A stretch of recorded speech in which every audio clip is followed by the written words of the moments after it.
January doesn't fail people. Our expectations do.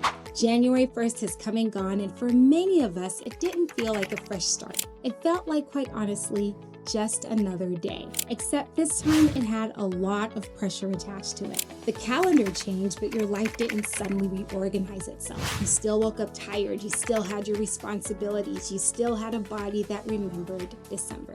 And yet, there's this unspoken expectation that on January 1st, you're supposed to suddenly have it all together. Your motivation's gonna kick in and finally everything's going to click. But if that were the case, you and I would be in a completely different place. So in this episode, I want to slow things down a bit. Not to lower our standards or to dismiss change, but honestly, to start to look at why January feels so hard for so many of us, and some smaller changes that we can hold on to help us attain our health goals and not actually cost it. This episode is about direction and not pressure. It's about choosing changes that you can still keep doing till the end of the year. So here's the question I want you to sit with today. Are you judging yourself by how you started? Or are you judging yourself by where you're headed? Welcome to Fuller Living, your space for empowerment, inspiration, and practical health nuggets. Here you'll find relatable guidance that fits your everyday life as you journey to a fuller and healthier you. I'm your host, Dr. Ashitey. Let's dig in. Welcome back to another episode of Fuller Living. I am so glad you're here. It's the second week of January. How are you feeling? How are your New Year's plans going? How are they coming along? Wherever you are with them, I want you to know that today you are in the right place. Last week's episode was about starting before things look perfect. And this week, we're talking about continuing even when things do not look the way that you have planned. Over the past few weeks, our bodies have gone through a lot. The holidays were on full blast. We were in the thick of December's activities, and many of us had a great time. But you know what? December can also be taxing on our bodies, emotionally, physically, and logistically. And I know for me, even though I had a great time, I also had a little bit of struggles. I even battled with malaria and recovered fully, thank God. But that means that my plans for January didn't quite start the way that I thought they would. They didn't happen as I expected. I haven't been exercising for one as I thought I would. I haven't fleshed out all of my New Year's goals as I hoped to. And my routine doesn't look or feel as polished or on track as I hoped they would. But here's the most important thing. I do not consider myself a failure because this is real life. People often assume that they have failed just because life didn't pause long enough for things to look perfect, for them to have a perfect start, if you will. So what I'm practicing, and I want you to practice as well, is staying oriented toward where you're going and not really getting disappointed just because your beginning looked messy. So let's not panic. Let's do away with guilt and get rid of this all or nothing thinking. Let's focus on the direction we're going to. So if you're listening and thinking, that sounds like me, you're in the right place. So let's get into it. January comes every year with this quiet but heavy expectation that you're supposed to start strong. That by now you should be back in the gym, you should be eating clean and perfectly, you should be sleeping better, feeling motivated, and making progress. But then when that doesn't happen, there's this disappointment that starts to set in and pressure that starts to build up. And it starts to feel like January is this test that you've already started failing in week 1. And here's what matters medically. When you respond to that pressure by trying to do everything all at once, that drastic change, the intense workouts, the strict plans, your body starts to pay the price. And it can start looking like worsening fatigue or disrupted sleep, high blood pressure, or blood sugars that are hard to control. And this isn't because you're not trying or it's not because you're not pushing hard enough. It's because you're asking too much of a body that is still recovering. You're not giving yourself enough time to recover and rest. You're recovering from things like travel and holiday stress and disrupted routines, and in some cases, illnesses, as it was for me. Hello, you're recovering from December. The problem isn't January itself. The problem is this idea that this 1 month is supposed to undo months and months of real life. And when that doesn't work, you not only stop trusting your New Year's resolutions, you stop trusting yourself.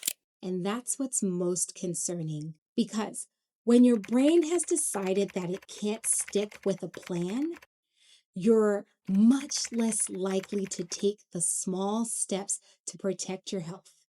So let's interrupt that pattern now. Here's the reframe I want to offer.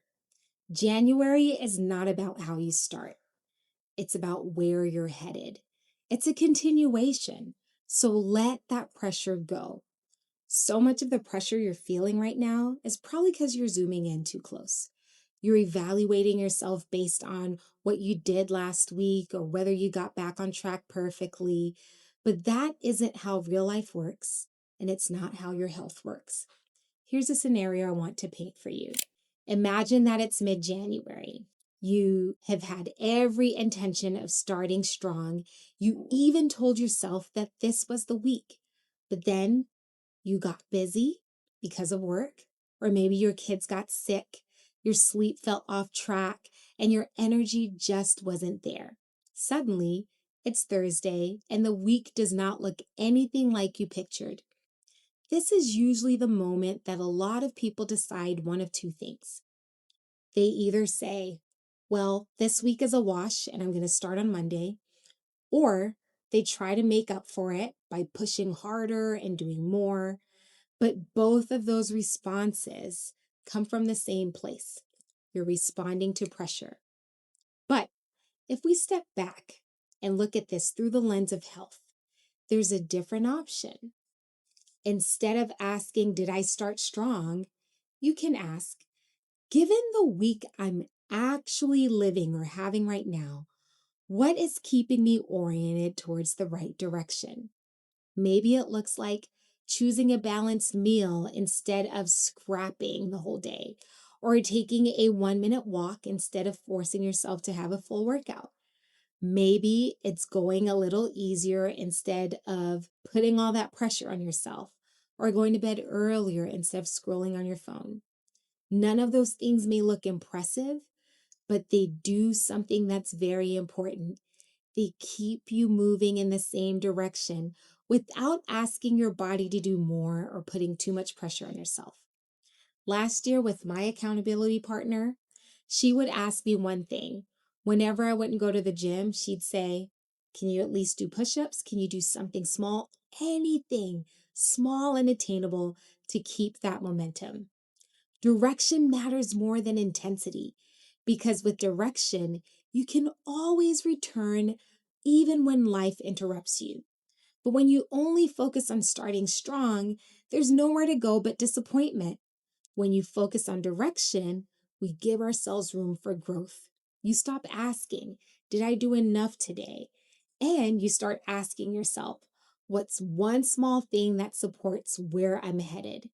That question changes behavior and creates room for real life, like times of illness, travel, busyness that comes with different seasons, work projects, unexpected life disruptions that are guaranteed.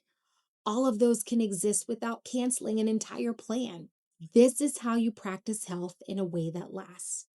Wondering who's meeting all their New Year's goals at the end of the year? They're the ones who don't quit on themselves. They're the ones who keep going, but keep going in a way that's sustainable for their bodies. So when things don't go as planned, they're staying oriented in the direction. They make small course corrections instead of all or nothing decisions. And months later, those small choices add up in ways that people don't expect. That's what I mean when I say January is not just about how you start. It's about where you're headed, even on imperfect weeks like the one I'm having, or maybe like the one you're having. So, if January isn't about how you start and it's really about the direction you're headed in, then the question becomes, how do you keep moving in the right direction even on those days when things do not go as planned? Well, here's how. Take whatever goal you're holding on to right now. Don't change it. Don't make it perfect. Just notice it or write it down. Now, I want you to shrink that goal down into something that's attainable. And then I want you to do this one thing, just one thing. Create an alternative.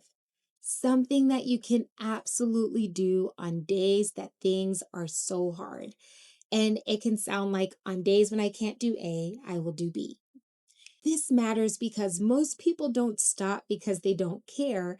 They stop because they haven't planned an alternative.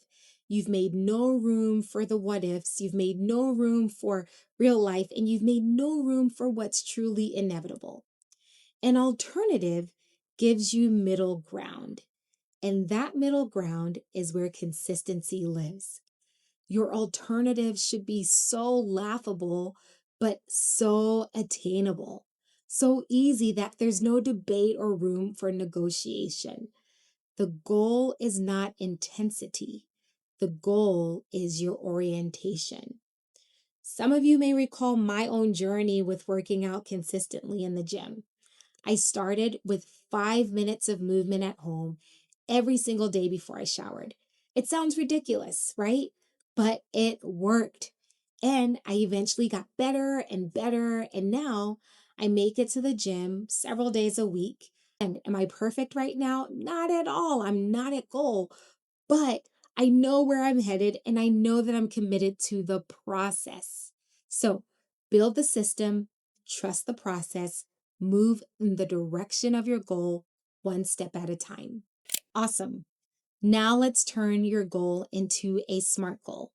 Remember, a SMART goal is one that's specific, measurable, attainable, relevant, and time bound. So for specific, you're going to name one goal and what your alternative is very clearly. For instance, on days that I can't do A, I'm going to do B. Measurable. Decide how you're going to track this. Achievable. Alternatives should be so doable that you can complete it even on your worst day. And relevant. These goals should be aligned with your health goals over the long term. And then time bound. Let's commit to doing this over the next week. Everybody can do something over 7 days, right? So let's do it.